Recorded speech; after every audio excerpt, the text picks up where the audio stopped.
नमस्कार, स्वागत है आपका मेरे YouTube चैनल पर। हमारे सामने एक 38 वर्षीय महिला की कुंडली है जिनका जन्म 19 मार्च 1982 रात्रि 8:05 लगभग आपने जन्म समय मुझे बताया है, और आपने जो लाइफ में इवेंट्स इनके दिए हैं जैसे शादी का, बच्चे का, उसके हिसाब से ये 8:05 का जो समय है ये करेक्ट है।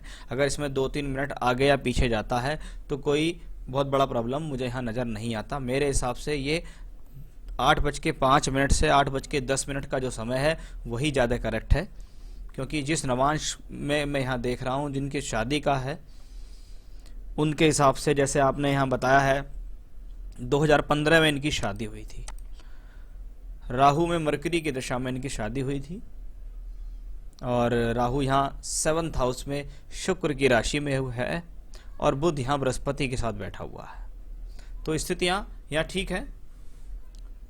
तो जो समय आपने मुझे बताया उसके हिसाब से मैं इस हॉरोस्कोप को देखूंगा। कुंडली में सबसे पहले मैं बात करता हूं उन कॉम्बिनेशंस पे जिनके कारण इस व्यक्ति की शादी 2015 में हुई, यानी आज 38 साल की उम्र है, और 4 साल पीछे अगर मैं चले जाऊं जीवन के 33-34 वर्ष में जाकर शादी होने का क्या कारण हुआ है इस हॉरोस्कोप के अंदर वो बात करते हैं। देखिए, लग्न है तुला लगन, शुक्र का लगन है और लगन का मालिक चौथे घर में विराजमान है। लग्नेश का चौथे घर में जाना व्यक्ति को जीवन में सुख सुविधाएं देता है, मकान भवन का सुख देता है। जहां पर रह रहे थे शादी से पहले वहां भी मकान का सुख था, जहां पर शादी के बाद गए हैं वहां भी मकान का सुख है, यानी ये व्यक्ति के भाग्य में मकान का सुख है, सुख सुविधाओं का सुख दिखता है।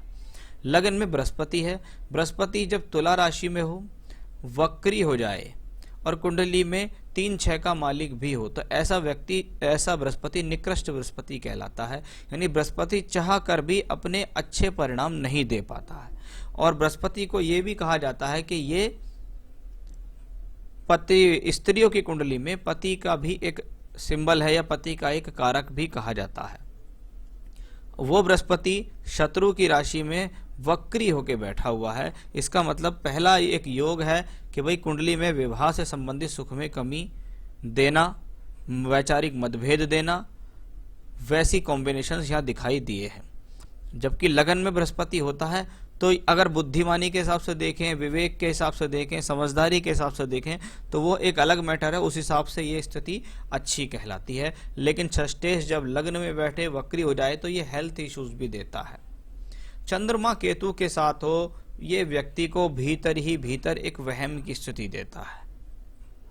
व्यक्ति अंदर ही अंदर कुछ ना कुछ योजनाएं बनाता रहता है, अंदर ही अंदर कुछ ना कुछ सोचता रहता है, दिमाग उसका हमेशा चलायमान रहता है, ये हो जाएगा, वो हो जाएगा, ये कर लेंगे, वो कर लेंगे, ऐसा नेगेटिव हो रहा है, वैसा नेगेटिव हो रहा है, यानी अपने आप ही कुछ भी गलत सोचना।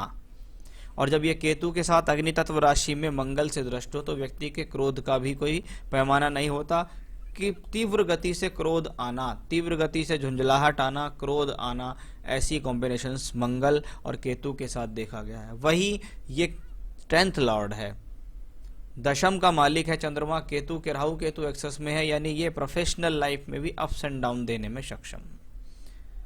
बुध भाग्येश होके, द्वादशेश होके पंचम भाव में बैठा हुआ है। पंचम में बुध है, व्यक्ति की बुद्धि को कुशाग्र बना रहा है, तेज बना रहा है बुद्धि को, व्यक्ति की सोच विचारने की क्षमता अच्छी है।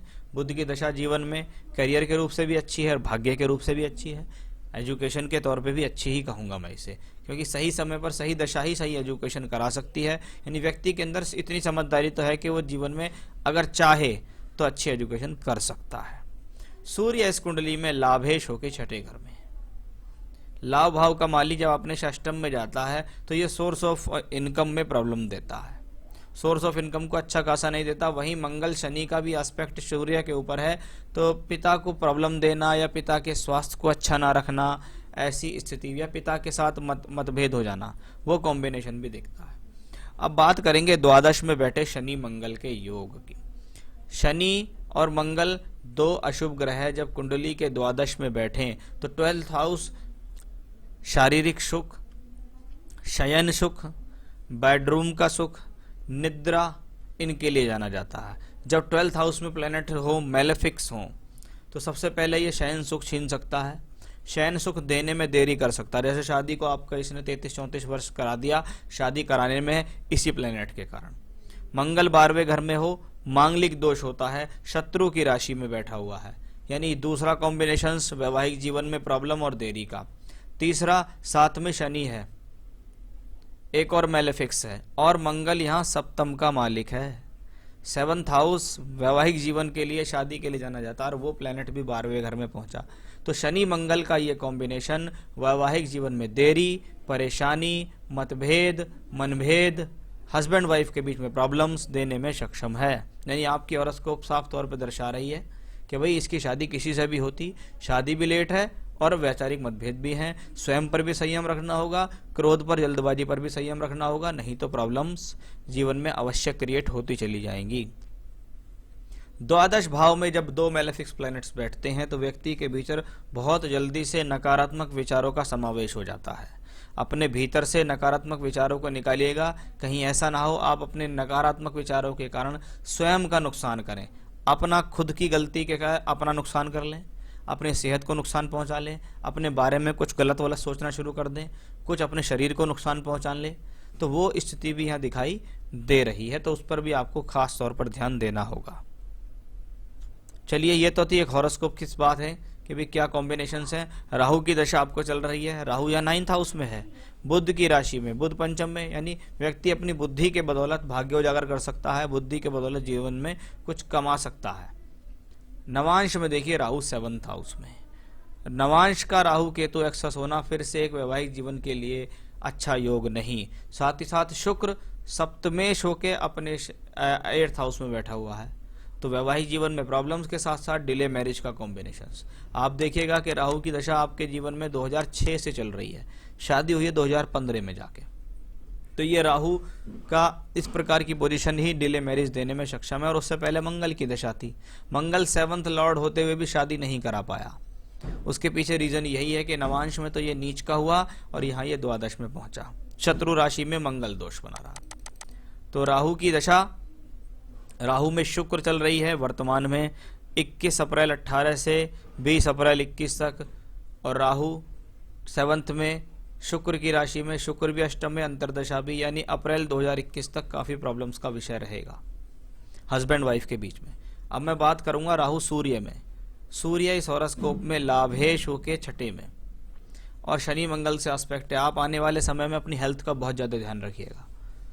आपको पेट से संबंधित रोग, आंखों से संबंधित रोग, जॉइंट्स पेन, हड्डियों से संबंधित रोग, ऐसे रोग मिलने की बहुत ज़्यादा संभावना है, क्योंकि आने वाला अप्रैल 21 से सितंबर 23, क्योंकि राहु में सूर्य और राहु में चंद्रमा दशा आएंगी, आपको अपने ऊपर कंट्रोल करना होगा, नहीं तो आपको हेल्थ इश्यूज तो आएंगे ही आएंगे, और आप अपने ही स्वभाव के कारण अपने वैवाहिक जीवन को बहुत ज़्यादा खराब भी कर लेंगे।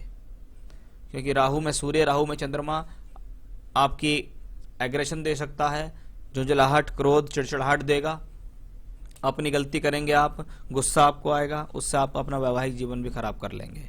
तो उन चीज़ों का भी आपको बहुत अच्छा खासा ख्याल रखना होगा, क्योंकि आने वाली दशा 2023 तक, क्या 2024 तक भी, क्योंकि राहु मंगल है अगली, बहुत ज़्यादा सावधान है। कहीं ऐसा ना हो कि आप अपना कोई गलत डिसीजन लेकर कि मुझे तो अब इनसे अलग रहना है, या मैं तलाक ले लूँगी, या ऐसा या वैसा कुछ भी। आपने कहा शादी के टाइम जॉब छोड़ दी थी, फिर से शुरू करने में अड़चने आ रही हैं, क्या कारण है, उपाय क्या है? अड़चने तो आएंगी क्योंकि राहु शुक्र चल रहा है, और उसके बाद राहु सूर्य भी है। सूर्य 6th हाउस में है, मंगल शनि से एस्पेक्ट है, सूर्य नौकरी करा सकता है अप्रैल 21 के बाद, क्योंकि सूर्य यहाँ भी 10th लॉर्ड होके 2nd हाउस में बैठा हुआ है।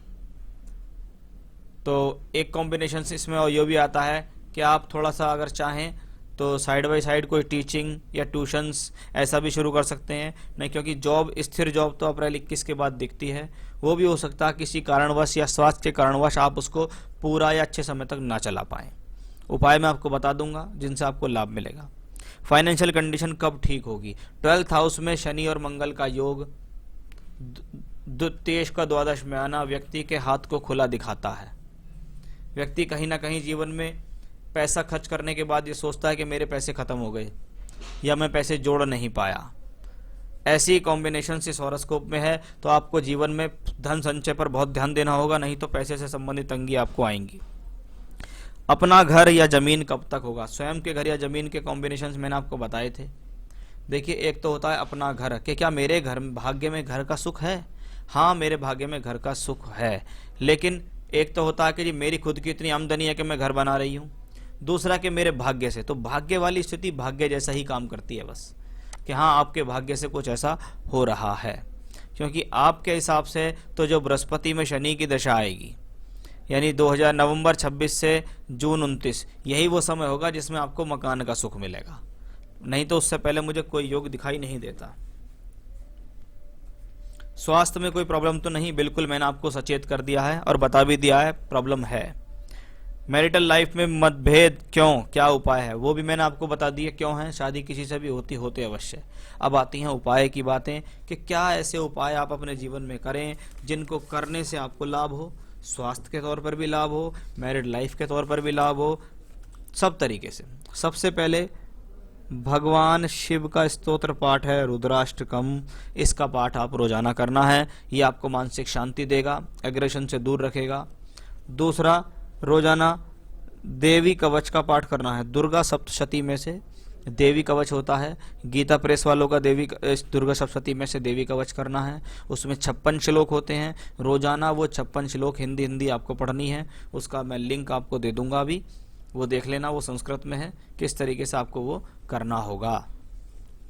साथ ही साथ रुद्राष्टकम और देवी कवच, ये 2 पाठ तो आपको रोजाना करने हैं। अपना इम्यून सिस्टम मजबूत रखिए, एक्सरसाइज कीजिए, प्राणायाम कीजिए। एक रेमेडी है, इसको कहते हैं हम सूर्य प्रणाम, जिसके अंदर सूर्य देव की उपासना या सूर्य देव को मजबूत करने के लिए 12 स्टेप होते हैं। वो योगासन के अंदर आता है सूर्य प्रणाम। वो आप रोजाना करें। पहले दिन 1 बार करें, फिर धीरे धीरे करके उसको रिपीट करें बहुत लंबे ज़्यादा, क्योंकि आज मैंने 5 बार सूर्य प्रणाम करा, आज मैंने 10 बार सूर्य प्रणाम करा। वो आपको रोजाना करना है। आप देखिएगा बहुत बढ़िया अपने जीवन में तरक्की पालेंगे। और एक अच्छा सा मैं आपसे ये कहूँगा कि एक शुक्र का स्टोन होता है डबल फायर ऑस्ट्रेलियन ओपल। एक डबल फायर ऑस्ट्रेलियन ओपल 8.25 रत्ती तक का आप पहनिएगा। सीधे हाथ की तर्जनी उंगली में आपको धारण करना होगा। आप चाहें तो इसे मुझसे प्राप्त कर सकते हैं। मैं आपको रिंग बनाकर आपके एड्रेस तक प्रोवाइड करा सकता हूं।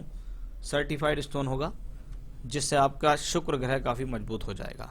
तो ये था आपका हॉरोस्कोप का एनालिसिस और आपके सवालों के जवाब, और आपका जो बर्थ टाइम है वो सब कुछ यहाँ करेक्ट मैंने यहाँ कर दिया है। तो 8-5 का ही आप समय भविष्य में भी किसी को बताइएगा, वही ठीक रहेगा। उपाय अवश्य कीजिएगा, मेरी बातों पर ध्यान दीजिएगा। नमस्कार।